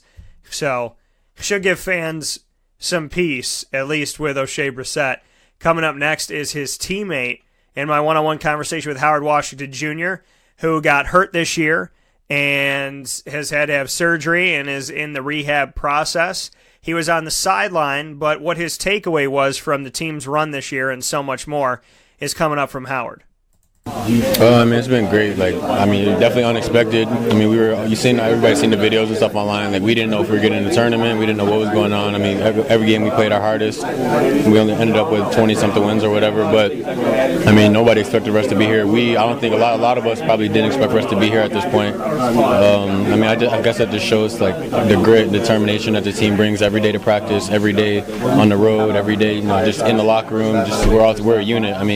Our motto all year has been next guy up, and everybody showed that. Gino left in the beginning of the season, I was the next guy up. I went out. Frank, Tyus, Oshae, those guys had to step up, play every minute of every game. And at some point, the gas runs out of the car. So, I'm really proud of all of them. I talk to them all the time and try to support them, give them as much leadership and support, and get them up, get them ready to play and stuff like that as much as I can. But I'm so happy and not surprised, but definitely not surprised because I know how hard we work every day in practice and stuff like that. But it's been a great run for sure. 3 wins in 5 days for a team that had 5.5, maybe 6 guys out there at a time. Like I said, it's just our determination, our grit. Guys do what they have to do to be ready for the next game. Whether it's going to get extra shots for the next game or rehab, getting back, doing the boots, icing, and stuff like that. I feel like this is just a team of professionals and everybody helps. That's what happens. Guys have to play 82 games a year in the NBA and stuff like that. So just our preparation was key, and having 5 or 6, 7 guys that play every night, play 43 guys have to do the majority of the stuff. It's tough, but we did it this year. So before you got hurt, just what you can say with the maybe disconnect was this season for you, that there wasn't a lot of minutes out there for you. What coach kind of maybe said to you, and some advice maybe he gave? Just being ready and just waiting for my opportunity. I worked hard the same hard if I was playing, if I wasn't playing. I was always ready, and it's just coach's choice at that point. I did what I had to do to prepare to be ready. And like I said, I mean, it's just coach's choice at that point. What did you learn from having to watch when you were healthy, and if you didn't get some minutes out there, what did you learn this season? I mean, I think it's just like watching film. If you're watching from the sideline, it's like watching film. You can see, you know, for the next year, what type of schemes, how to adjust to certain things. Like you guys were talking about, how to play against different zones, different mans, different. Just like it's basically like watching film, and just being a part of the team still is great. Your teammate Oshae Brissett from the Athlete Institute had a hell of a season and was one of the 40-minute men. Just what you can say you took away from his play. I mean, it's just I know he can do it. I know him. He's one of my closest friends. I wasn't surprised at all. Great player, great friend, great off the court, on the court. So I wasn't surprised at all. I mean, hopefully we'll see what he's doing next year. Who knows? And hopefully he's back and we see another great year from him. What have we seen anywhere near what Oshae can be yet? No, I mean, sky's the limit for him. I mean, he's working on his shot every day, working on his ball handling every day. I mean, the only thing I think has reached his max capacity is his height or whatever, but jumping, athleticism, different finishes and stuff around the rim, and he works hard every day. Red does a great job with him, and sky's the limit for him for sure. And lastly for me, as far as Frank Howard, just what you can say you've taken away from him is the only other point guard on the roster this season, just what he's taught you? Just like an older brother, on the court, off the court. I asked some questions, about stuff about like I was telling you guys in the beginning, stuff about the zone, different stuff like that. But other than that, man, I just looked up to him, talked to him a lot. We became close friends, and I mean, he's a great person on and off the court. That coming from Howard Washington Jr., teammate and good friend of Oshae Brissett from the Athlete Institute when they were both up in Canada. Oshae from Canada and Howard coming out of Buffalo, both playing at the Athlete Institute and being teammates together there, then coming to Syracuse and being teammates. Oshae becoming one of the 40-minute men, and Howard really not getting a lot of time out there as a true freshman. Saw some time, and then eventually, as the season went on, he got hurt and wasn't able to play. So, Howard Washington, the question mark is still in the air. Fans want to know what they're going to get, what they're going to see, where it's going to go from here. And it's going to be exciting to see where we go from here with somebody like Howard Washington and where he's going to fit in and what he can mean to this team moving forward. So I'm definitely excited to see where he will be and where things will go from here. And I appreciate him being a part of the show as always. Always a great guy, very kind, very professional, has handled this season like a champion. And, that goes a long way. Those are the stories that don't get told, or how these guys that aren't playing, how are they handling things? Or if they're hurt, how are they handling? Or if they don't get a lot of minutes, how are they handling? So definitely appreciate them and thank them for all that they do. And Howard Washington for being an amazing sport this season. And hopefully will be able to shine himself, because if the Athlete Institute has shown you anything with their talent with Oshae Brissett, there's more to be had. And for somebody like Howard, for the way that he works, I really hope that things work out for him. We'll take a fast break. We'll come back to wrap up the show in just a moment. This is a wake-up call. Fast break.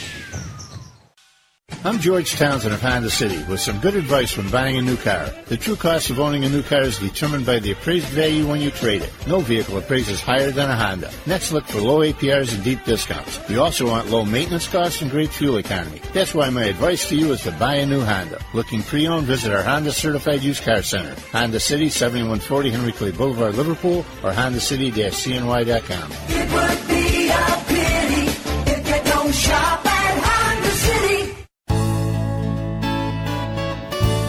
Clothing that will change with you without you having to change. DreissigLady.com, DREISSIG Lady.com. With the Bamboo line Relax Fit clothing as well as the Athletic Fit clothing, DreisigLady.com is fit for any woman, any time of the day, anywhere. Whatever you're doing, whatever your day commands of you, command yourself to feel comfortable in Dreisig Lady apparel. DREISSIG Lady.com. For all the women out there, feel good in what you're wearing, and don't feel like you have to constantly change throughout the day. Whether you're a stay-at-home mom, a business owner, going for a jog, going for a meeting, or just relaxing at home, DreisigLady.com is the right fit for you. DREISSIG lady.com.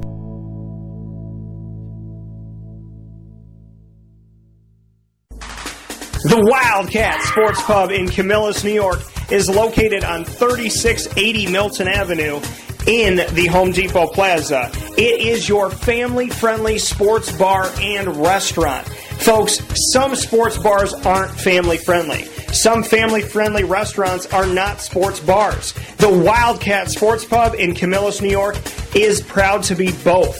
It is that marriage that you've been looking for years. The Wildcat Sports Pub is your home base for your sports bar and restaurant needs, games for the kids, indoor and outdoor activities, and enough things on the menu to come back every single week and get to try something new. They're open Sundays from noon to 8 p.m., Monday through Wednesday, 11 a.m. to 11 p.m., and Thursday through Saturday from 11 a.m. to midnight. For reservations and party information, call 315-487-2222 for the Wildcat family-friendly sports pub and restaurant.